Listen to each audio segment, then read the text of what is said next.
Top quality और consistent performance के लिए सिर्फ सिल्वर पंप्स एंड मोटर्स, नाम याद रखना। વાત કરીએ મહેસાણામાં કિંમતી દસ્તાવેજની તંત્રને કોઈ ચિંતા નથી। મામલતદાર કચેરીમાં લોકોના કિંમતી દસ્તાવેજો રઝળી પડ્યા।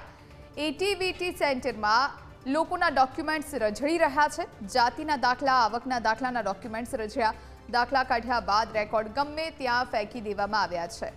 રેકોર્ડ સાચવવા અમારી પાસે કોઈ જગ્યા નથી તેવું મામલતદારે જણાવ્યું। વેરિફિકેશન દરમિયાન રેકોર્ડ ઉપલબ્ધ ન હોય તેવી સ્થિતિ જોવા મળી રહી છે।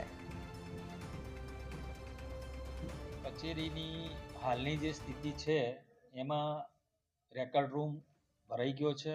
એના માટે નવી જગ્યા માટે પણ અત્રેથી રજૂઆત કરેલી છે। અચ્છા, જે રેકર્ડની તમે વાત કરો છો ત્યાં 31/12/24ના રોજ અમે 11 વાગે જઈ અને જે તે રેકર્ડને દફતર બંધનમાં બાંધી અને તેને સાચવવા માટેની સૂચના અપાયેલી છે જે તે કર્મચારી, જેથી કરીને રેકર્ડની જાળવણી થઈ શકે। જાતિનો દાખલો હોય કે પછી આવકનો દાખલો હોય કે પછી અન્ય કોઈ પ્રમાણપત્ર, જ્યારે પણ તમે મામલતદાર કચેરીમાં એટીવીટીમાં આ દાખલો મેળવવા જશો ત્યારે તમારી પાસે ફરજિયાતપણે આધાર પુરાવા માગવામાં આવશે, એફિડેવિટ માગવામાં આવશે। અને આ દસ્તાવેજ માગવાનું કારણ એ છે કે ભવિષ્યમાં કોઈ ખોટું થાય તો આ દસ્તાવેજ આધારે પકડી શકાય કે આ વ્યક્તિએ ખોટો દાખલો મેળવ્યો છે કે સાચો દાખલો મેળવ્યો છે। પણ મહેસાણાના એટીવીટી સેન્ટરમાં પરિસ્થિતિ એવી છે કે જે દસ્તાવેજો દાખલા કઢાવવા માટે મેળવવામાં આવે છે તે રઝળી રહ્યા છે। હું આપને જે દ્રશ્યો બતાવી રહ્યો છું, આપ જોઈ શકો છો કે આ જે એક સોગંદનામું છે, આ સોગંદનામું જેનો ઉપયોગ કરવામાં આવ્યો છે દાખલો કાઢવા માટે, આ સોગંદનામું એ ફૂટી ગયેલી હાલતમાં રઝળી રહ્યું છે। એ જ પ્રકારે અનેક પ્રકારના દસ્તાવેજો અહીં થપ્પો મારીને મૂકવામાં આવ્યા છે।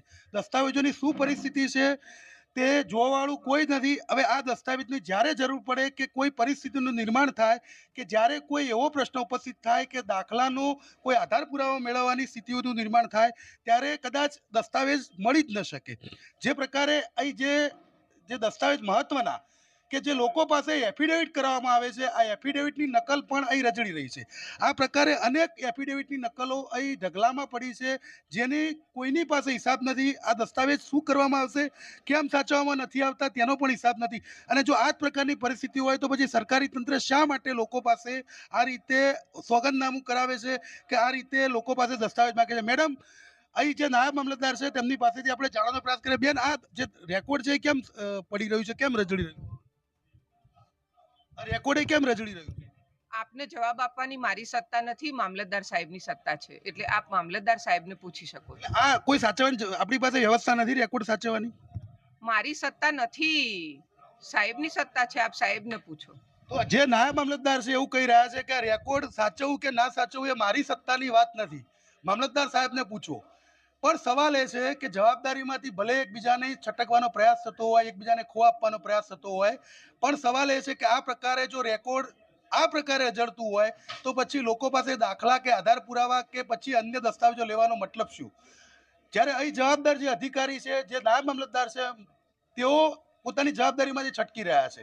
હવે ભવિષ્યમાં જ્યારે કોઈ એવી પરિસ્થિતિનું નિર્માણ થાય કે કોઈ દાખલાના આધાર પુરાવા મેળવવાની પરિસ્થિતિનું નિર્માણ થાય ત્યારે આ કેવી રીતે આ દાખલો આધાર પુરાવા મેળવવો તે એક મોટો સવાલ છે, જ્યારે નાયબ મામલતદાર આ બાબતે કોઈ જવાબ આપવા માટે તૈયાર નથી। Kamlesh Raval, News Capital, Mehsana.